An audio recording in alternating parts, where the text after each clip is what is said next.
orar, orando ao Senhor, pedindo que Ele nos abençoe aqui. E essas coisas que iremos meditar nessa manhã, de fato, possamos guardar no coração, que o Senhor fale conosco, que o Senhor nos continue a nos animar na sua palavra e também por aquilo que Ele faz e tem feito na história da igreja. Vamos orar?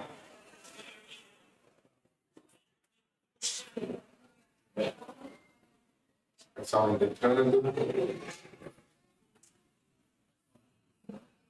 Vamos orar então, gente. Santo Deus, a gente te louva, te adora, Senhor. A ti pertence toda a glória, todo louvor em todas as nações, Senhor. Todo ser que respira, louva ao Senhor, exaltando, Senhor, a tua grandeza. E um dia todos nos curvaremos diante da tua majestade, glorificando a ti somente, Senhor. Queremos aqui aprender de ti, aprender contigo, Senhor, que o teu Espírito Santo fale em nossos corações, que a tua palavra seja aplicada, Pai, conforme a tua boa vontade às nossas vidas. Em nome de Jesus. Amém. Queridos, hoje a gente continua, então, esse módulo sobre a história da igreja, enxergando aqui o que Deus tem feito na história do seu povo através dos séculos. A gente tem muito do que aquilo que é essencial nós sabermos está aqui revelado nas Escrituras, mas observando o agir de Deus na história, no nosso próprio tempo e em épocas passadas, na história do povo de Deus, a gente também vê a mão de Deus, o agir de Deus, a soberania de Deus, o poder de Deus, a sabedoria de Deus acontecendo. E esse módulo, nós temos chamado ele de guarde e proclame a fé, entendendo que uma igreja saudável, uma igreja sadia, uma igreja bíblica, é uma igreja que guarda a sã doutrina, que se empenha em defender a sã doutrina, em andar na doutrina, conforme as Escrituras somente. E a gente vai ver, nesse período da história que vamos ver hoje, o quanto isso se deu e o quanto a igreja pagou um preço por defender a doutrina sadia. Mas também uma igreja saudável é uma igreja que proclama a fé. E essas coisas jamais na Bíblia estiveram em desavença, mas elas são totalmente complementares uma com a outra. Uma igreja bíblica é a igreja que prega a palavra. E uma igreja que prega a palavra de Deus com fidelidade, ela precisa pregar toda a Escritura. Pregar a Escritura completa, a Escritura, a sã doutrina deve estar nos lábios dos crentes. E hoje a gente vai ver como, em um momento específico da história, já após ali a Idade Antiga, entrando na Idade Média, entrando nesse longo período aí de 1000 anos da Idade Média, como a igreja ela perseverou em guardar a fé e em proclamar. E falo perseverou porque muitos adversários se levantaram, o inimigo da igreja se levantou com violência para reprimir a igreja, para fazer a igreja se calar na sua proclamação, para querer induzir os crentes a tropeçarem na doutrina, a abraçarem ideias heréticas, mas a igreja, com o poder do Espírito Santo, firmada na palavra de Deus, perseverou e foi perseguida por causa da sua fé. Então hoje a gente vai falar sobre esse assunto. Tá ligado aqui já? Então vai passando aí? Passou. Beleza. Antes da gente falar, só trouxe rapidamente essa imagem aí. Curiosamente, semana passada a gente falou sobre Columba, que foi um missionário ali entre os povos do norte da Europa. E essa semana apareceu essa arte aí de um artista que eu sigo, que é o Ned Bussard. Ele fez essa xilogravura aí sobre o Columba, né? Quis trazer aqui para nos refrescar a memória. Mas então, hoje a gente vai tratar sobre as perseguições papais, as perseguições empreendidas pela Igreja Católica sob a direção dos papas, de muitos papas além, durante a Idade Média ou a partir da Idade Média. E muito do que vamos falar está baseado nesse livro aqui. Eu vou também fazer circular aí para vocês verem.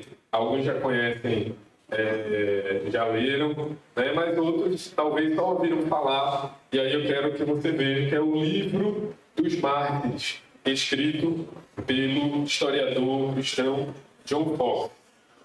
E assim ele diz: a perseguição sob a roupagem do cristianismo. Veja, perceba essa nuance aqui. Em outros momentos da história da Igreja, né, como no Império Romano, por exemplo, perseguições aconteceram empreendidas pelo Estado romano, empreendidas pelo Império, por imperadores, inimigos da fé cristã. Mas aqui, dentro do próprio guarda-chuva da cristandade, dentro do próprio cristianismo, né, sob a roupagem do cristianismo, é que a perseguição contra a igreja, a verdadeira igreja do Senhor, aconteceu. Então, a perseguição sob a roupagem do cristianismo cometeu atrocidades piores que as que infamaram os anais do paganismo.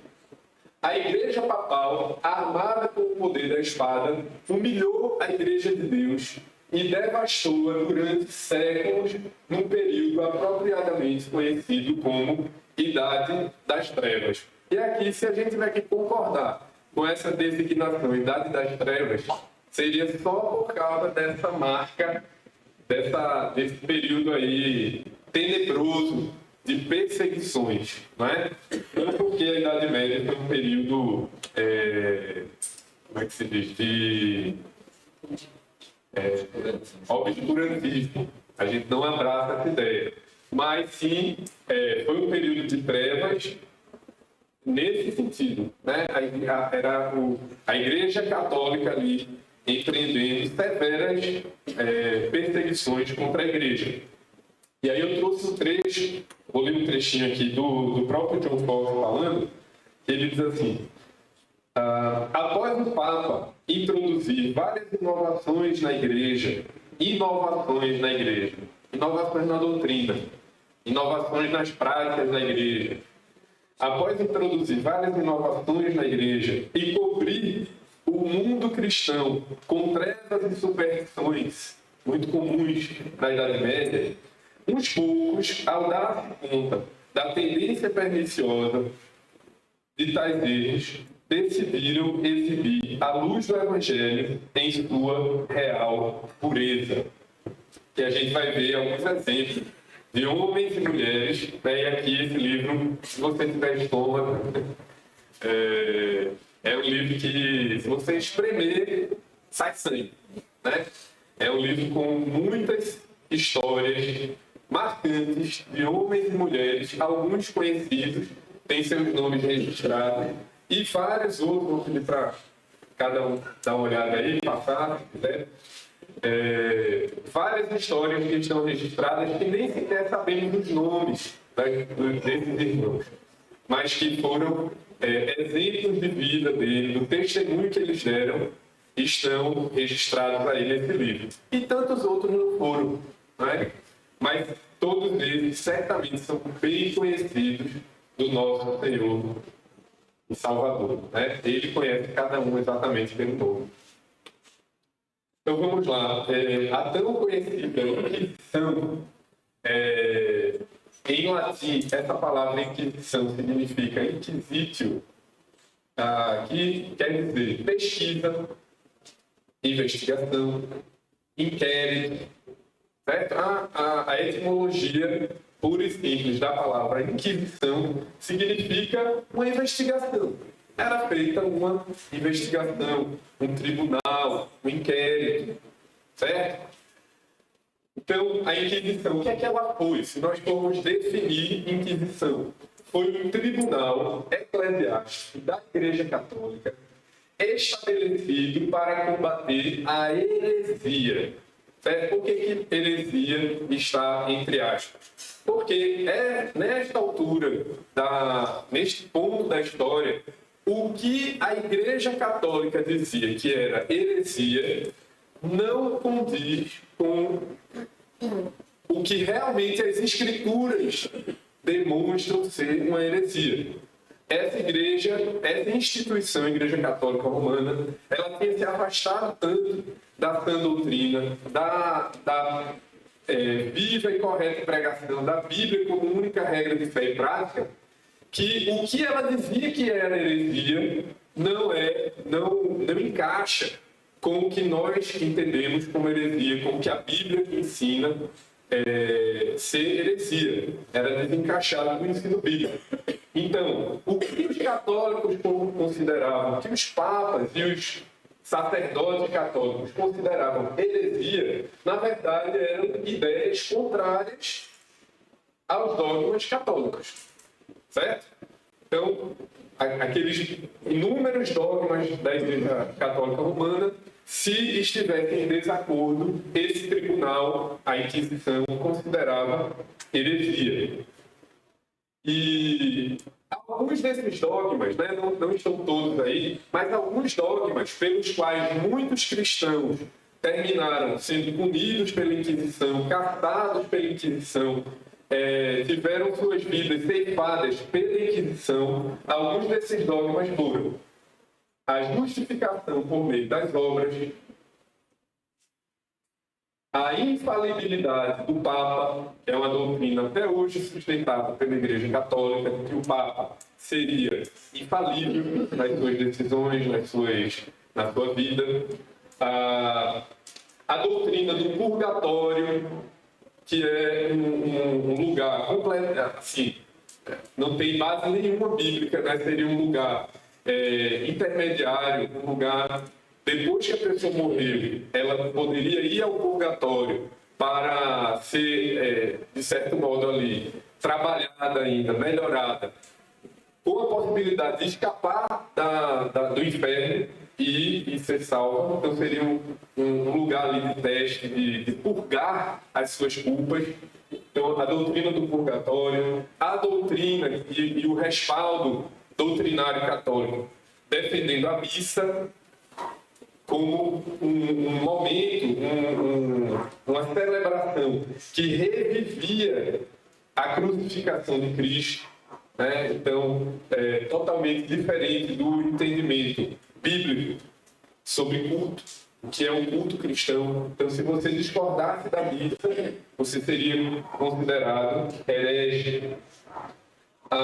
E aí outras doutrinas católicas, né? A hóstia, orações em favor dos mortos, que até hoje a Igreja Católica mantém essa prática também. Então, eram alguns dos dogmas católicos que, se você discordasse, você era considerado herege. E esse tribunal, a Inquisição, atuou em diferentes locais e períodos, com grande destaque para a Espanha. A Espanha foi muito violenta e severa. Os reis católicos espanhóis foram dos mais sanguinários e dos maiores defensores da Inquisição, e especialmente ali no período medieval. Aqui, alguns dos papas que foram bem ardorosos defensores ali e impulsionadores da Inquisição, o Papa Gregório IX, e o Papa Inocêncio III, também. Ali, que esse Inocêncio III que viveu por volta ali do século XIII. Tá? Grandes figuras ali que se levantaram como inimigos da fé da sã doutrina. E aí, sobre a Inquisição, né? Você já deve ter ouvido bastante também falar sobre isso. Os métodos da Inquisição incluíam investigações secretas, torturas para obter confissões e aplicação de penas, que eram penitentes, poderiam ser, né? Você ser julgado lá, esse julgamento, né? Essa cassação. Se houvesse um rumor de que você estava pregando ou estava professando uma fé diferente daqueles dogmas que a gente acabou de mencionar, se houvesse um boato sobre você, então o tribunal já era instalado e essas investigações já começavam a acontecer. Os cardeais, os papas, eles já colocavam os seus agentes ali, os agentes da Inquisição, para investigar a tua vida, perguntando a vizinhos, perguntando a familiares, fazendo essa investigação, muitas vezes secreta, utilizada muitas vezes de tortura também para obter ali você depor contra você mesmo, né? Torturas e esse tipo de penas, penitências, prisões indefinidas, a pessoa ficava lá jogada na prisão por tempo indeterminado, morte na fogueira e muitas outras penas eram impostas também, muito mais cruéis. Cartas anônimas eram tidas como prova suficiente. Às vezes um vizinho, alguém denunciava uma carta anônima, já era recebida como uma prova, como uma evidência de que a pessoa era um herege. Se algum vizinho, se alguma pessoa conhecida desse um copo d'água para uma pessoa, para um protestante, para alguém que discordasse daquelas doutrinas, já era visto como suspeito. Então, o que começava a acontecer, o cenário que foi se instalando nessas regiões da Europa na Idade Média, era um cenário de paranoia, era um cenário de medo, porque qualquer passo que você desse fora do esquadro da Igreja Católica, né, a liberdade tinha sido severamente cassada, a liberdade religiosa, e aí qualquer coisa que se desviasse ali do que a Igreja Católica tinha como seus dogmas e doutrinas era visto como suspeita. Até mesmo se você abrigasse alguém na sua casa, se você fizesse algum ato de ajuda, de bondade, desse um copo d'água para um cristão que professasse uma fé diferente, ou alguém que professasse uma fé diferente da Igreja Católica, você já era visto como suspeito de heresia, como uma pessoa suspeita. Se alguém reprovasse a jurisdição dos inquisidores em Veneza, enviava-se a Roma, onde era colocado propositalmente em uma masmorra úmida. Nunca era chamado a juízo, pelo que morria miseravelmente por inanição do cárcere. E aí são muitas histórias do livro dos Mártires, traz muitos relatos ali de celas sem a menor higiene, com rato, com piolhos, cheio de doença, com esgoto, né? Às vezes era o lugar mais baixo ali. Os castelos medievais já era uma coisa sem a menor higiene. Os próprios reis, os nobres, já viviam uma vida que, para o nosso padrão de higiene atual, já era deplorável. E esses lugares onde as pessoas que eram punidas pela Inquisição eram os piores lugares. O esgoto do castelo, ele descia, passava ali por dentro daquelas masmorras úmidas. Então, muitas vezes, naquelas regiões frias da Europa, as pessoas adoeciam, estavam ali presas por meses, anos até, esperando um julgamento que não vinha. E muitas vezes os padres entravam continuamente ali, com frequência, entravam e faziam uma visita a esses presos, tentando eles a dizer assim: olha, rapaz, diga que você se arrepende do que você falou, diga que você acredita na missa, diga que as orações pelos mortos não são erradas, diga que você acredita nos santos, diga que você ora, faça reze uma Ave Maria, que você sai da prisão imediatamente. né? Muitas vezes levavam a esposa, os filhos, e aí ameaçavam, mostrando os filhos, mostrando a esposa, e querendo que o pai da família negasse a sua fé. E se ele negasse, ele saía dessas condições aí subhumanas, e muitas vezes, muitas pessoas chegaram a morrer, pegar severas doenças ali naquelas masmorras, ou mesmo morrer de inanição ou de outras doenças, né, tuberculose e essas coisas todas na prisão. As categorias que você era rotulado, eram imputadas ali pelo Tribunal da Inquisição.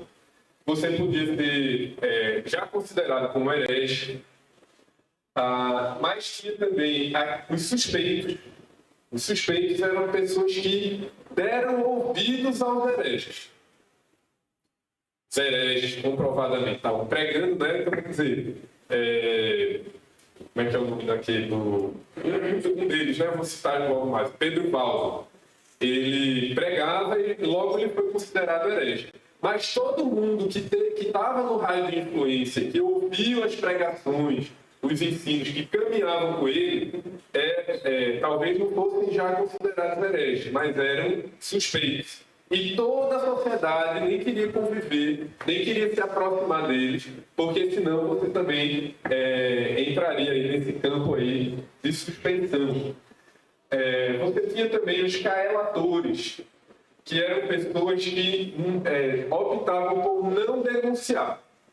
Então você era encorajado o tempo inteiro, nesse cenário da Inquisição, a ter alguém que denuncia. Se você é um vizinho, você tem era um bom vizinho, era um vizinho que você se dava bem, teus filhos cresceram juntos, vocês moravam ali naquela região há anos.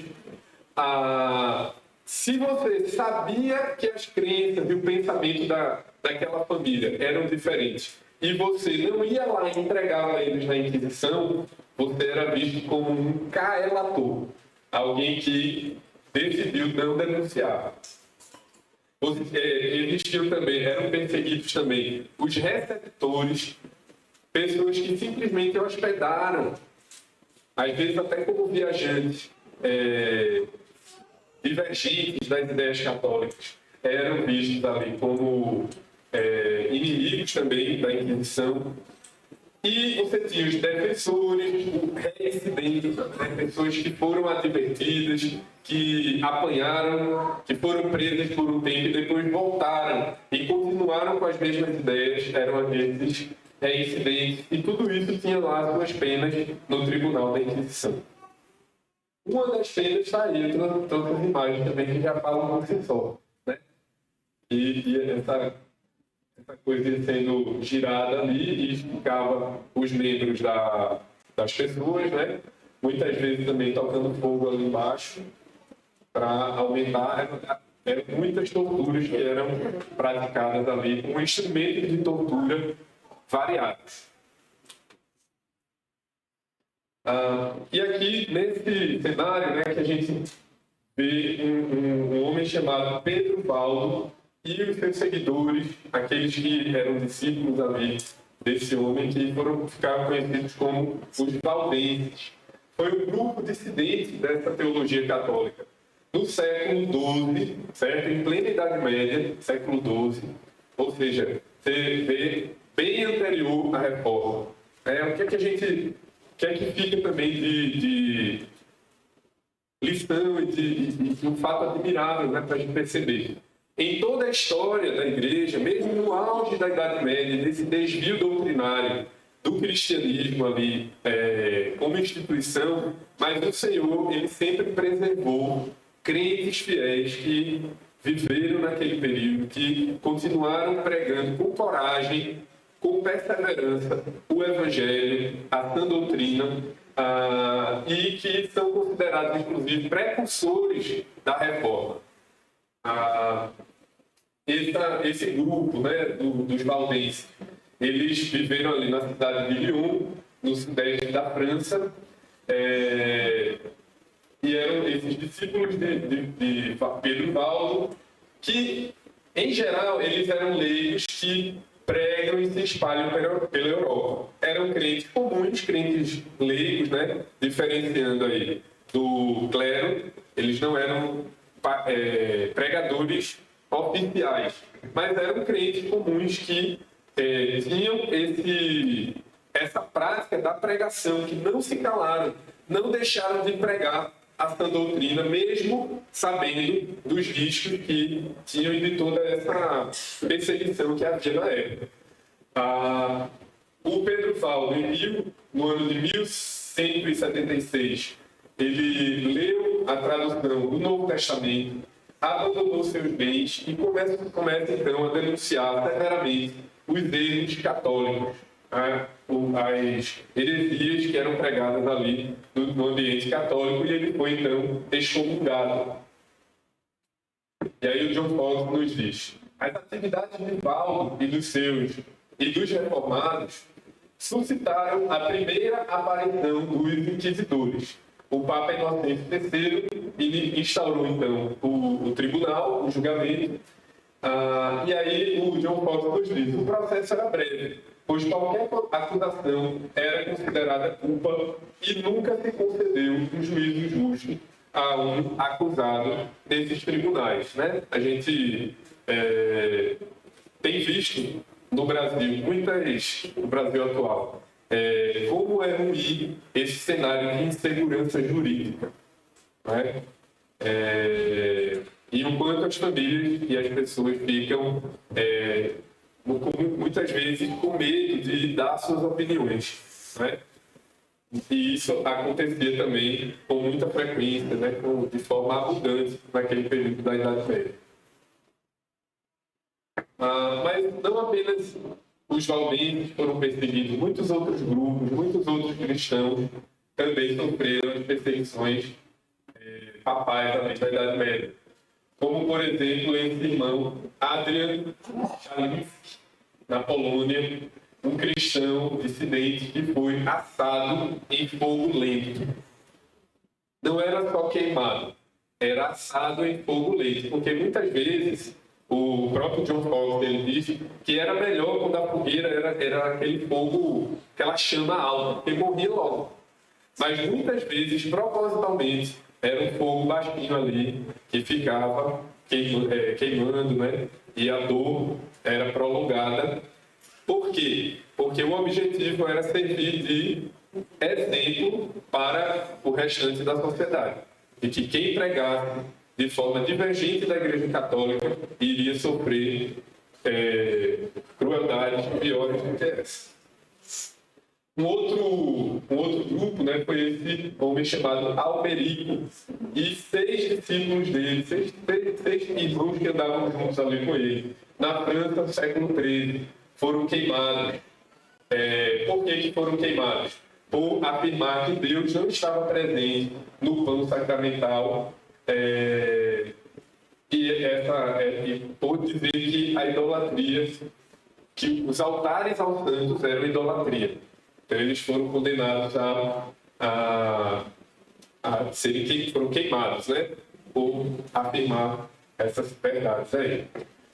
Um outro homem que também sofreu ali da Inquisição foi o Juan Clark. Aqui eu estou pensando alguns exemplos, tem dezenas nesses capítulos aí do Livro dos Mártires. 1524, na França, por dizer que o Papa era o anticristo e por destruir algumas imagens, esse homem foi assaltado, marcado com ferros em brasa. Oi? Falei aqui.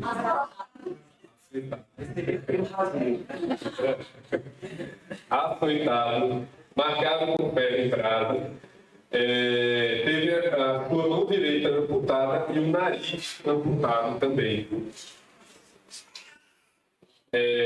E conta-se, né, que enquanto isso estava acontecendo, enquanto estavam fazendo isso com ele, ele cantou o Salmo 115. Eu quero que você abra esse salmo aí, Salmo 115. E então, enquanto ele sofria essas dores, as pessoas ouviram, né? Ouviram ele cantar o Salmo 115. Cantar o Salmo 115. E queridos, muitas vezes, enquanto esses irmãos estavam sendo mortos, torturados, queimados a fogo lento em praça pública, muitas pessoas ali entregaram suas vidas a Cristo por observar a fé genuína desses mártires. Muitas vezes, os caras, os soldados que estavam indo levá-los para serem assassinados, mortos ali, torturados, entregados, se arrependiam dos seus pecados, e aí iam ajudar. O cara tropeçava, eles se levantavam para ajudar aquele crente, e aí os inquisidores já botavam os soldados juntos, já morriam na mesma hora.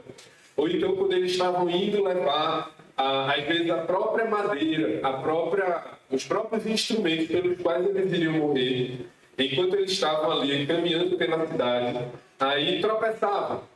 E alguma pessoa ali da cidade, daquela vila, estava olhando aí, ajudava, dava um copo d'água, né?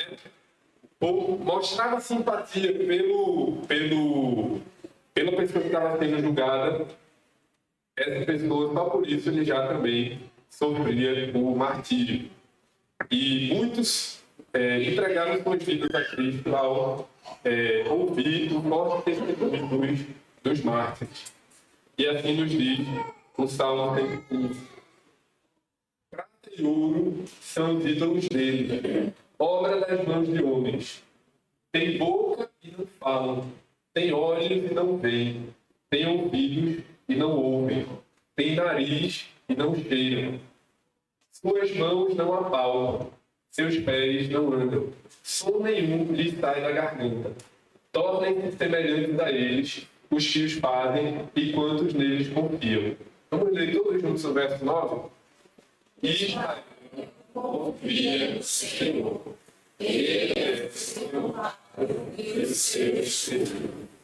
Amém. E esse irmão ali, ele que recitou esse verso aí, verso 6, por exemplo, né? Falando que os ídolos, eles têm nariz e não cheiram. Ele que teve o seu nariz cortado, enquanto ele cantava esse salmo, e aí alguns poderiam olhar e dizer: esse aí perdeu a vida, né? Um derrotado, um fracassado. Mas no céu os anjos receberam, e o Senhor recebeu esse e muitos outros mártires vitoriosos lá, estão reinando com o Senhor até hoje. Né? Inclusive muitas na história da arte, muitos quadros, muitas pinturas retratam esse momento no qual os mártires, perdendo suas vidas aqui na terra, eles estavam entrando no céu com festa, com alegria. Né? Mas só enxerga isso o povo de Deus. Só enxerga essa cena, essa visão da fé totalmente diferente do que os nossos olhos, os nossos sentidos veem, inclusive dos próprios mártires, né? Só enxerga essa realidade, que é a realidade que está lá em Apocalipse, por exemplo, que é esse mesmo contexto de severas perseguições do povo de Deus. Só enxerga essa realidade espiritual a quem o Senhor abriu os olhos e deu a fé, né? Nós somos mais do que vencedores em Cristo Jesus. Ainda que injustiças dessa natureza ocorram nessa vida aqui, a nossa verdadeira pátria não está aqui, não é? Bom, outras histórias, né? O Mark Bruges, o inglês, que era um patrono de um navio inglês chamado Minion. Engraçado esse nome. Os ingleses, lembra? A Espanha empreendeu muito essas perseguições. A Espanha, fortemente católica. Outro país vizinho da Espanha, muito católico, né? E as pessoas que moraram na Espanha aqui, que vão poder atestar o que eu estou dizendo, né? Ainda até hoje, fortemente católico, né? Mas um outro país também muito católico foi qual, gente? Portugal, do qual nós recebemos toda uma herança católica, e até hoje, países ibéricos, né? A Espanha e Portugal tiveram fortemente, mais a Espanha do que Portugal, a Inquisição operando. Mas a Inglaterra, que já seguiu uma linha diferente, o Senhor preservou a Inglaterra como uma nação que produziu ali uma teologia diferente, divergente em muitos aspectos da Igreja Católica. E às vezes, só por ser inglês, os espanhóis já olhavam com suspeita, com fortes suspeitas, e foi o caso aqui desse Marte, que era um patrono de um navio inglês. E ele foi queimado em uma cidade em Portugal. William Hawker, um jovem inglês de 16 anos, apedrejado até a morte por alguns jovens da cidade de Sevilha, na Espanha. Um jovem de 16 anos recebeu a coroa do martírio. Né? Poxa, mas por que o Senhor deixou? A gente fica se perguntando na nossa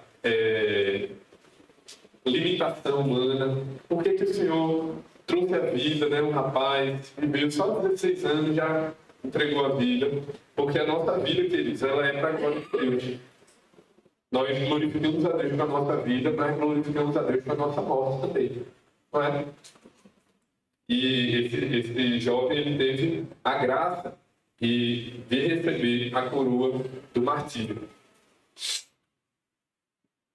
Não se conhece uma cifra exata das multidões que pereceram por todo o mundo sob a Inquisição. Onde quer que o papado exercesse poder, havia um tribunal. E aí o John Fox ele lista alguns desses lugares. A América do Sul, os Países Baixos, né, foram cenários ali de muitas matanças. A Espanha, estima-se que 32 mil assassinatos ocorreram na Inquisição Espanhola. Pessoas que foram queimadas, condenadas a penitências, ao exílio. Muitos foram exilados por causa da sua fé. Muitos tiveram seus bens confiscados, perderam tudo. E aí também acontecia isso, né? Às vezes o pai era preso e estava lá por meses na prisão, e aquela mulher dele, com muitos filhos, sofria de extrema pobreza, necessidade, passava fome, até porque ninguém queria ajudar a família de um herege. Né? Então, os filhos sofreram muito, as esposas sofreram muito, e isso era jogado na cara desses cristãos que estavam presos ali, pressionados o tempo inteiro para renunciarem sua fé. E muitas vezes eram as esposas crentes, aqui uma fala para as mulheres, né? Um testemunho para as mulheres. Muitas vezes eram as esposas ou os próprios filhos que diziam: papai, não renuncie a sua fé, permaneça. Não abandone a doutrina. Continue. Deus vai cuidar da gente. Se a gente morrer, ele vai também para a eternidade com o Senhor. E eram, às vezes, as esposas que estavam ali consolando e ajudando os seus maridos a permanecer. Né? Isso não acontecia sempre, mas acontecia em muitos momentos também. As multidões que pereceram nas câmaras de tortura e nos calabouços, e os milhões de vidas dependentes que ficaram desprotegidas ou que tiveram seu fim apressado pela morte de seus familiares martirizados, estão além de qualquer registro. Né? Se você tem um número desse, 32 mil, com certeza foi muito mais. Muito mais. Né? Do que se tem registrado. Né? Os registros também naquela época já não eram tão bons assim. E sabemos que foram muito mais vidas cristãs que morreram. E aí, isso também nos faz entender um pouquinho, com mais nitidez, com mais clareza, o que é dito hoje. Né? Recentemente, os adolescentes lá no Recife estudaram sobre as perseguições religiosas que ocorrem no mundo. E é corrente no Brasil hoje dizer que não existe perseguição religiosa no Brasil. Não existe perseguição religiosa aos cristãos, já que os cristãos, em tese, são maioria no Brasil. Só existe perseguição a religiões de matriz africana, a pequenas religiões. Na Europa, né, se fala muito sobre a perseguição às religiões ali, muçulmanas, né, islâmicas. Mas o fato é que no mundo inteiro, hoje, ainda existe severa perseguição religiosa. E isso sempre aconteceu na história do cristianismo. Isso que é importante a gente conhecer a história da igreja, né? Em toda a história da igreja, os cristãos foram perseguidos. E a própria palavra de Deus diz isso.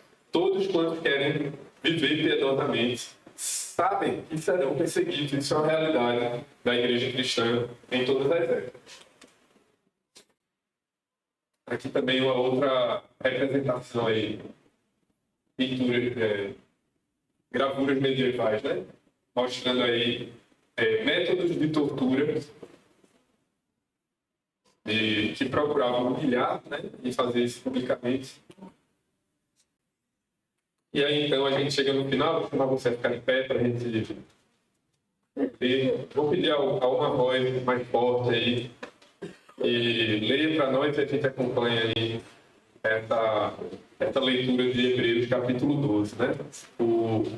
Esses milhões de pessoas que morreram, irmãos e irmãs nossos, que morreram, hoje eles estão com Cristo, né?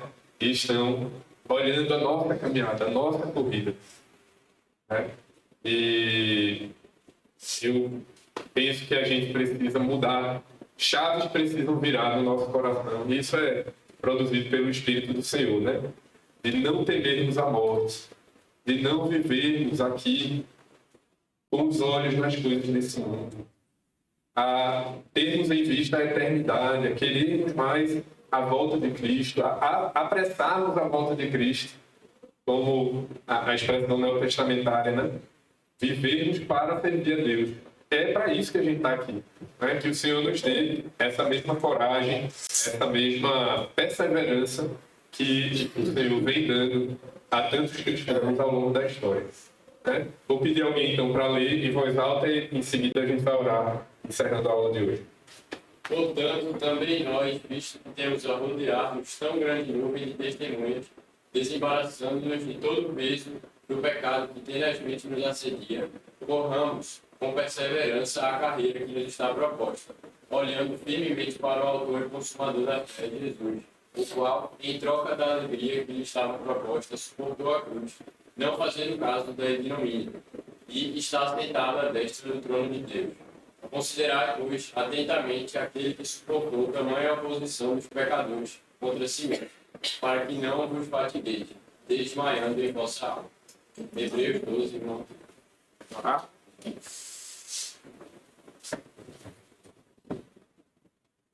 Senhor Deus, a Ti seja dada toda a glória. Nos curvamos aqui, Senhor, humilhados, quebrantados diante do Senhor, e exaltamos ao Teu Filho Jesus Cristo, o Cordeiro do Senhor, Pai, que deu a sua vida por nós. Que doce entrega, Senhor. É nessa entrega, Senhor, nessa salvação, nessa redenção, que reside toda a nossa alegria, toda a nossa esperança, todo o nosso prazer. A nossa alma, ela é atraída totalmente, Senhor, pelo sacrifício perfeito do Teu Filho. Ele que deu a vida, Ele que entregou-se para que pudéssemos viver, Senhor. E nós louvamos ao Teu Filho, louvamos a Ti, Senhor, Deus triuno, por ter operado essa obra, ter nos regenerado, ter nos tirado das trevas, Senhor, e nos colocado como pedras vivas dessa igreja que o Senhor está estabelecendo na terra. Essa igreja peregrina, essa igreja militante, essa igreja que tem atravessado gerações, correndo essa carreira, com os quais nós temos comunhão, Pai. Com irmãos que estão nos céus hoje e que somos irmãos com eles, Pai. A mesma igreja, o mesmo povo, um só rebanho, um só pastor, que é o Senhor. Que o Senhor enche o nosso coração, Deus, de ousadia, de coragem, de desprendimento, Senhor, das coisas desse mundo. Que o Senhor, pelo agir do Teu Espírito, pela iluminação que o Teu Espírito faz a Tua palavra, Pai. Que o Senhor põe os nossos olhos nas coisas que realmente importam nessa vida. Que o Senhor faça essa obra de santificação em nós e nos nossos filhos, nos nossos lares, na nossa comunidade, na nossa igreja. Que sejamos esse povo, Pai, destemido, que ama ao Senhor acima de todas as coisas, Pai. Isso é uma obra que só o Senhor pode operar em nossos dias, Senhor. Que essa igreja seja operosa para a glória do Senhor, confiante, contente no Senhor, Pai.